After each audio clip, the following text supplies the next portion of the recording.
What a lovely campus. I welcome all of you to Vriddhi 2024.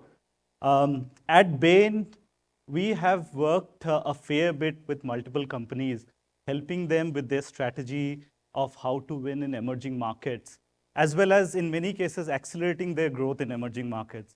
So in the spirit of the three themes of Vriddhi, we thought that particularly for growth part, it would not be a bad idea to share some of the learnings we have seen from watching and helping these companies grow in emerging markets. So in today's 30 minutes, over the next 30 minutes, I'm going to share both some learnings as well as some data and some examples of what we have seen are some of the critical success factors of winning in emerging markets. Let me start first in terms of just defining what are emerging markets we are talking about. All of you would know this, but for the purpose of this session, we will look at emerging markets as all the ones which you see on red dots across this particular world map, which means LATAM, Middle East, Africa, Russia, CIS countries, South Asia, Southeast Asia. For the purpose of when we talk about the pharma industry, we will keep India as well as China out. Because the domestic market focus and the critical success factors to win in the domestic market are slightly different in emerging markets. So keep that in mind as we go through. Next question is, why are we here talking about emerging markets at all? Couple of important points. Number one, if you look at the economic growth, clearly emerging markets are at the cusp of rapid economic growth. When you see the chart on the left-hand side here, it is at least 2% delta points higher than the developed markets. Not only the economic growth part, some of the fundamentals, which is population growth, share of young population, cost of labor, all of these are quite favorable for the emerging markets. So some of the data which you see on the right-hand side, 70% of the entire 70% of emerging market share of global population is young. 1 to 2% population growth versus flat when you compare to developed countries. About 50% of the population in emerging market is young or less than 25 years versus 30% for developed. So from the demographic dividend perspective, which we see in India also, emerging markets has the same drivers. When it comes to labor cost, and that's something which is well known to us and we can immediately relate to it, the lower labor costs, whether you look at Brazil or Turkey, $3 or $5 per hour compared to the developed, which are north of $40 per hour. So this kind of creates the environment at a macroeconomic perspective of why emerging markets are really attractive. Now that's the macro story. What about when we come to so this one page. What about when we come to particularly for pharma?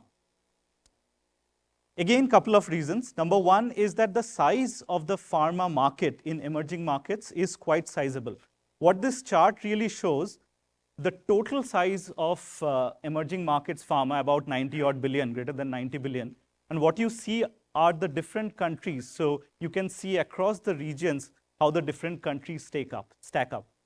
We'll talk about the countries and clusters in a minute, but this gives you a sense of the size of the pharma emerging market. So number one reason is size. Number 2 and 3 is both in terms of growth as well as in terms of profitability. So the chart on the left-hand side shows that how the pharma market growth is at least 3 percentage points higher than developed markets. When it comes to profitability, that's also higher. And there are certain other reasons also why the emerging markets pharma is more interesting. Number one is the macro industry drivers, which we talked about. Number two, some of these pharma markets are also quite favorable when it comes to some of the regulatory aspects. And number three, the focus of MNCs in many of these pharma markets are lesser, which gives an opportunity for Indian players to really do well and capture share in this emerging market. So that's kind of sets the stage for why emerging markets is really relevant for pharma. Now we should look at what are some of the ways or what are some of the critical success factors. Now, I will come back to this page again towards the end of the conversation, but let me go through each reason one at a time. So the first one, how to win, is you need to invest in the right clusters and the right countries. Now, right clusters and countries, the obvious choice is to first look at what is the size, what is the growth, what are some of the macro and the other industry factors. You will need to balance it with some of the socio-political, regulatory, as well as other considerations. But at the end of the day, in order to build a scale business in emerging markets, you will need to play in some of the sizable countries. What does the data show? It's a slightly complicated chart, but let me try and explain what this chart really talks about.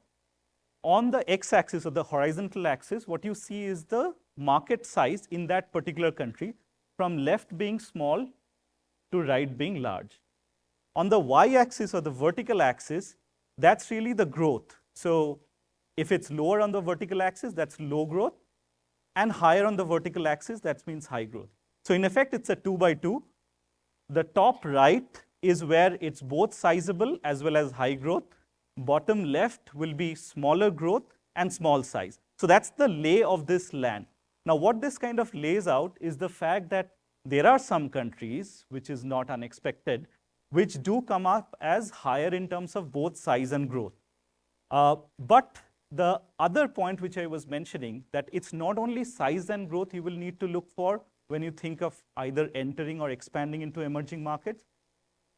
The evaluation should be done about other factors as well, macro factors like political stability, ease of doing business, currency risk, credit outlook, healthcare industry factors such as regulatory risk, availability of talent, what are the pricing levels in those countries.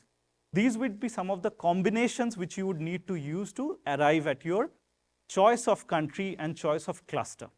So that's the first point, which is right country, right set of clusters for your business. The second point is the portfolio. You will need to define, or the player would need to make sure that they build a differentiated portfolio, a winning portfolio, specific for the country or specific for the cluster. Now, what do I mean by a winning portfolio? It has to, at the very least, make sure that there is low competitive intensity, like complex generics, differentiated delivery. You can try and ensure that some of the products which are successful in the domestic market, you try and internationalize them and use in-licensing as a method to really succeed in the target country. Let's look at an example of data of what this could mean. So what this data particularly shows is that in select emerging markets, how do the TAs, the therapeutic areas, really stack up against the country? Now, a couple of interesting observations. Number one, you would see gastro typically is the largest in any emerging market you go, whether it's Brazil, whether it's Mexico, whether it's Russia. However, if you notice the color coding really denotes the growth. Gastro in Brazil is actually one of the middle growing or the lower growing, one of the middle growing, versus gastro in Egypt is fastest growing and gastro in Russia is slowest growing. So the point which I'm trying to make here is, as you build the differentiated portfolio, you will need to consider both the TA plays as well as your specific strengths. The other example is neuro. Neuro is big in most of the bigger countries, whether you look at Brazil, Mexico. But in a country like Russia, it's quite lower up the pecking order. So that's the second almost design choice you as the owners of the businesses will need to make. So that's the second point. The first point was country and cluster. Second point was the portfolio. Now let's talk about the third point. The third point, and that's where we start to kind of get into some of the how elements, is every country and every cluster will have its specific nuances of how the industry is set up, whether it's a hospital market, whether it's an institutional market, whether it's a doctor market. So the GTM is the go-to-market strategy, needs to be customized for the country, customized for the cluster you are really getting into. And the right investments in the channel partners could be hospitals, distributors, or even your own field force, that needs to be made. Again, let's take a look at an example. So this example is of Southeast Asia. We are consultants, we like 2x2, so this is another example of a 2x2. What you see on the horizontal axis are the decision makers. So there could be two types of decision makers: doctors, specialist focused, or hospitals, tender focused, which means the institutions are really buying it. On the vertical axis, what you see are the preferences. KPC means key purchase criteria, that what are the decisions or parameters by which the purchase decisions are made. On the top side, as you go up, it could be brand focus, which means differentiation. On the bottom side of the vertical axis, it's cost focus.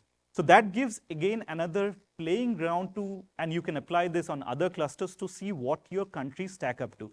Now, what does it throw up for Southeast Asia?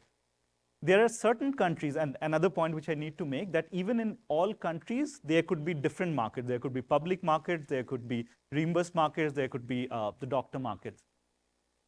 So there are certain countries like IDMA means Indonesia, Indonesia public, Thailand public, which are cost-conscious, hospital-focused. So there the strategy is very different. It's a distributor one. I need to make sure I have the right distribution, and my portfolio need to be low cost. The other second cluster, which is in green at the top left, is that's where it is hospital focused, but there is a fair bit of brand preferences also. And that's where the strategy becomes about the differentiated portfolio. Remember CSF number 2, differentiated portfolio with focused distributor.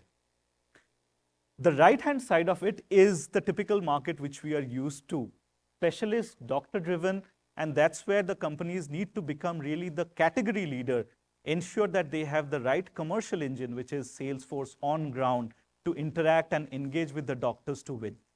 That is an example of what it means to have a specific GTM or a customized GTM for local markets.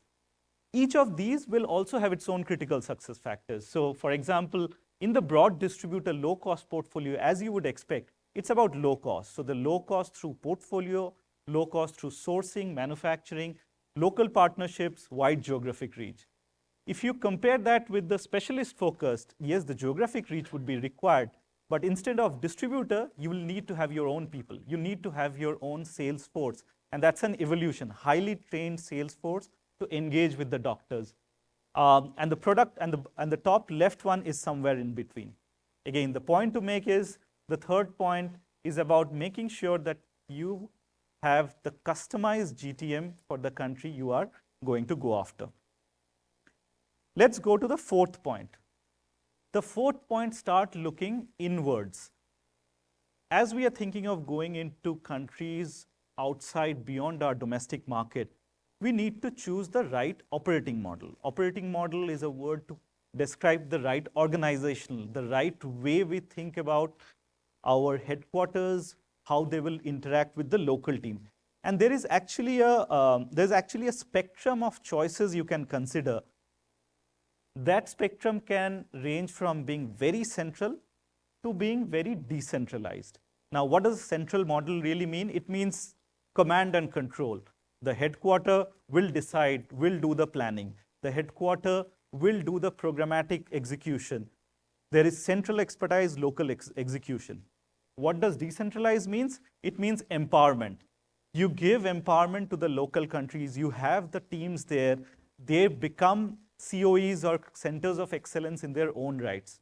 In reality, the model which you choose will depend upon both the GTM, the country you are in, as well as your flexibility or your willingness. It's a spectrum. The idea is to choose from this spectrum. And each of these models will have its own pros and cons. So a central model is fairly efficient, but it takes a one-size-fits-all approach, versus a decentralized model does have some duplication of resources, but it does tailor the approach to the specific country. So that's the fourth point about how do you make sure that your organization and operating model is attuned for the business you're trying to build. And the last but not the least is the whole element about building a strong local team and local culture. This particularly applies more to the cases where you are building it up and not doing just a distribution or a trade play. Now that local team and local culture is fairly important. Why? Because you need to have a cohesive team which needs to have perseverance. So as the markets might go up and down, the team and the country and your partners need to have the conviction that you are here to stay in that country. It's not a fly-by operator. And that culture of perseverance through ups and downs also brings in the strength of the team. So a little bit data here, which we have seen that a winning culture enables a company to have 10x growth than compared to others who do not have. So we need to treat this as important as some of the strategic decisions such as countries or GTM or the portfolio. So that in a nutshell were the 5 kind of critical success factors, and I'll come to that again in a minute. But obviously all is not rosy. We as business people need to do the right risk assessment and risk adjusted investment decisions. So there are certain risk factors you will need to look at as you think of deploying your emerging market strategies. Risk factors across macro, industry, and execution. The good news is some of these risk factors are quite manageable.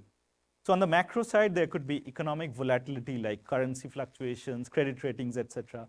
Geopolitical risks. Now we were looking at Russia as one of the big ones. We know all what's going on. Ease of doing business. You need to be in places where there is invitation or there is at least willingness from the local authorities.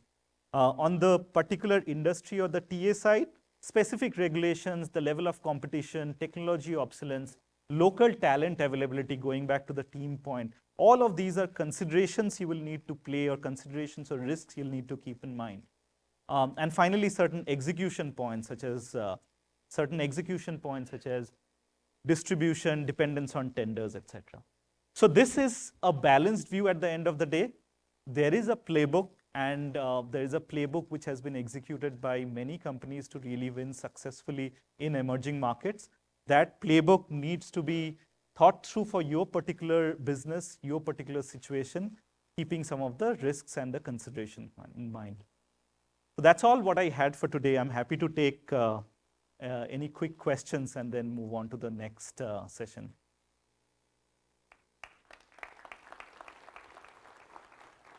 Any questions from the audience? Else, I'll be happy to meet you later when we are at the dinner events as well as tomorrow. Thank you.